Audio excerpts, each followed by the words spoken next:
আজ আপনাদের দুটো বড় সাইজের ব্যাগ দেখাবো। অনেকেই বলেন যে দিদি আপনি খুব ছোট সাইজের ব্যাগ তৈরি করেন। আসলে ভিডিও করে যেগুলো পোস্ট করি, যেগুলো ছোট ব্যাগ সেগুলো বেছে বেছেই আমি পোস্ট করি, কারণ ভিডিও করতে একটা বড় ব্যাগের খুব অসুবিধা হয়। আর দরকার তো ডিজাইনটা দেখানো, সেটা ছোট ব্যাগ হোক বা বড় ব্যাগ হোক। তো ডিজাইনটা আমি দেখিয়েই দিই, শুধুমাত্র ফুলের সংখ্যা বাড়িয়ে নিলেই ব্যাগগুলোকে বড় করে নেওয়া যায়। আমি বলেও দিই কিভাবে কি করতে হবে। এটা অনেকটা বড় সাইজের ব্যাগ, এর মাপ এবং ওজন সবই আমি শেয়ার করে দেব, আপনারা ভিডিওটা দেখতে থাকুন।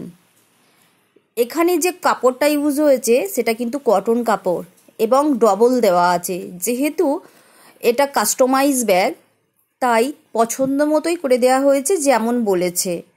এই জায়গায় টিস্যু কাপড়ও ব্যবহার করা যেতে পারে এবং সেখানে খরচটা অনেকটা কম হবে।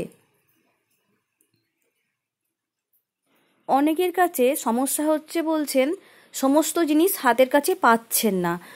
আসলে সমস্ত জিনিস হাতের কাছেই আছে, ব্যাপারটা আপনারা বুঝতে পারেননি। আমি যে কটন কাপড়টা ইউজ করছি সেটা আহামরি কিছু নয়। আমরা যে সালোয়ার স্যুট তৈরি করতে দিই দোকানে, সেখানে লাইনিং হিসাবে যে কাপড়টি ব্যবহার হয়, এখানে কিন্তু একটু ভালো কোয়ালিটির সেই কাপড়ই ব্যবহার করা হয়েছে। এছাড়া এক কালারের যে পিস রয়েছে, যে স্যুট পিস বিক্রি হয় যে দোকানে, সেখান থেকেও আপনারা নিয়ে আসতে পারবেন মিটার হিসাবে। সেগুলো কটন না হলেও সিনথেটিক হবে, কিন্তু ভিতরে ব্যবহার করা যাবে। দুটো ব্যাগেই আমি কটন কাপড় ব্যবহার করেছি।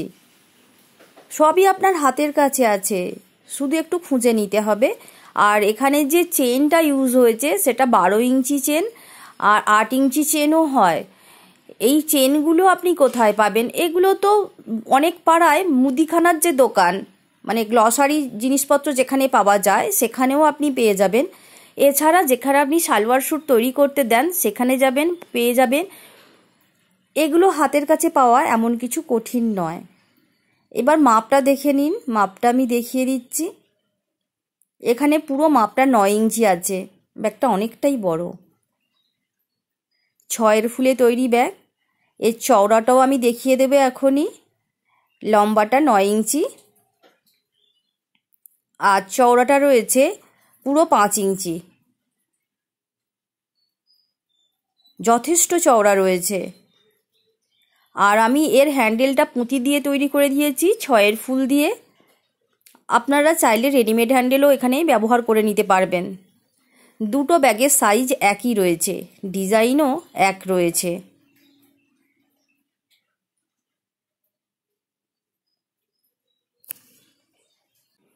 এর ওয়েট রয়েছে 300 গ্রাম। পুরো কমপ্লিট ব্যাগের ওজন হয়েছে 300 গ্রাম। যদি আপনাদের মনে হয় যে পুঁতির ব্যবহার বেশি হয়ে যাচ্ছে, তো হ্যান্ডেলগুলো বাদ দিয়ে আপনারা যে সিলিং ব্যাগের জন্য চেন ইউজ করি আমি, সেই রকম হ্যান্ডেলও জুড়ে দিতে পারেন। আর আমি এখানে 8 mm পুঁতি ব্যবহার করেছি, ক্রিস্টাল কাট গোল পুঁতি, ক্রিম কালার আর ব্ল্যাক কালার। আপনারা এটা 10 mm পুঁতিতেও গেঁথে নিতে পারবেন। 10 mm পুঁতিতে গাঁথলে ব্যাগটা খুব তাড়াতাড়ি হয়ে যাবে, কিন্তু পুঁতির খরচ একটু বেশি হবে।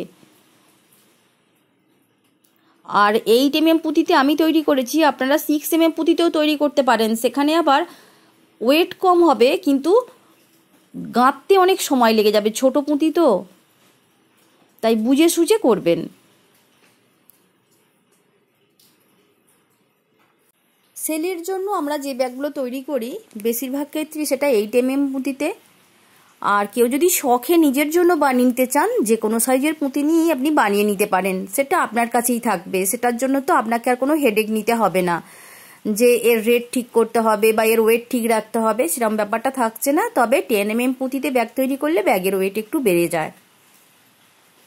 আশা করি আপনারা সমস্তটাই বুঝতে পেরেছেন এবং সমস্ত তথ্যই আমি দিতে পেরেছি। এরপরও যদি কিছু জানার থাকে অবশ্যই কমেন্ট সেকশনে লিখবেন। আজ টাটা।